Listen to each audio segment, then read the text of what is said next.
2579번님께서 보내주셨습니다. 종목은 네이버이고요. 매수가가 23만 2천 원에 35%.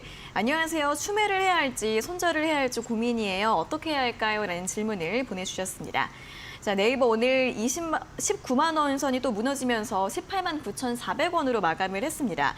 앞서서 이제 AI, 클로버 하이퍼 X와 관련된 기대감으로 좀 상승이 나오면서 24만 원대까지 회복을 했었는데요. 다시 좀 매물을 소화하는 과정이고, 그리고 아무래도 최근에 또 긴축 장기화 우려 이런 부분들이 또 하방 압력을 가하고 있는 것으로 보입니다.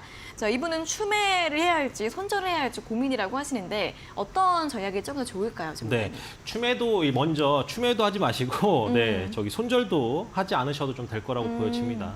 사실 이제 이 20만 원대가 좀 깨진 이후에 19만 원대, 18만 원대까지 점진적으로 하락폭이 좀 둔화되는 이런 모습들은 좀 나타나고 있어요.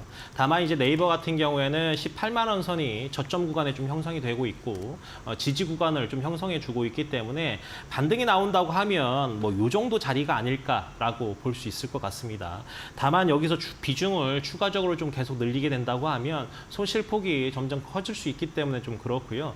다시 한번 23만 원 라인들이 온다라고 하면 박스권 고점에 해당이 되기 때문에 사실 여기서는 현금화를 하시고 오히려 다시 한번 또 18만 원대라든지 19만 원대가 오면 그때 가서 다시 접근하시는 게 좀 좋을 거라고 판단이 돼요. 왜냐하면 네이버도 아시겠지만 이 AI에 대한 흐름들이 좀 계속 나타나고 있지만 막상 공개한 이후에는 주가들이 이제 아무래도 이제 재료 소멸에 해당이 되죠. 그렇기 때문에 계속 하락세를 좀 보여주고 있고 이런 하락세가 어느 정도 마무리가 된 이후에 재진입을 해도 돼야지 계속 떨어지는 와중에서 추가 매수를 하기에는 굉장히 좀 리스크가 크다라고 말씀드릴 수 있을 것 같고 그리고 사실 이제 네이버만 볼 게 아니라 국내 시장 상황이라든지 그리고 글로벌 시장 상황까지 같이 봐야 되는 이런 상황에서 기술주가 반등이 나오기 위해서는 결국에는 금리에 대한 이슈가 조금 나타나야 되거든요. 그렇기 때문에 이제 네이버 같은 경우에는 단기 모멘텀으로 보기에는 좀 어렵다.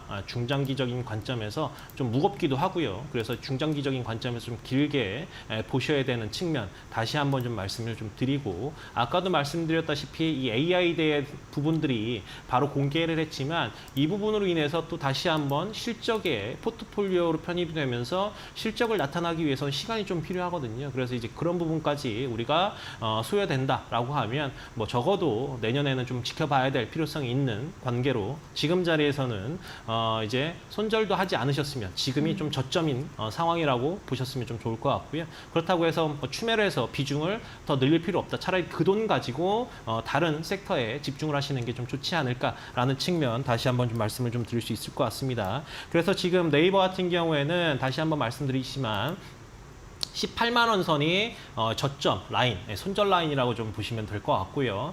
그리고 반등이 나온다고 하면 목표가를 23만 원 선, 박스권 상단 부분까지 지켜보시면서 홀딩을 하신 이후에 그 다음 이후에는 현금 하시는 쪽으로 생각하시면 접근하시면 좋겠다라고 말씀드릴 수 있을 것 같습니다.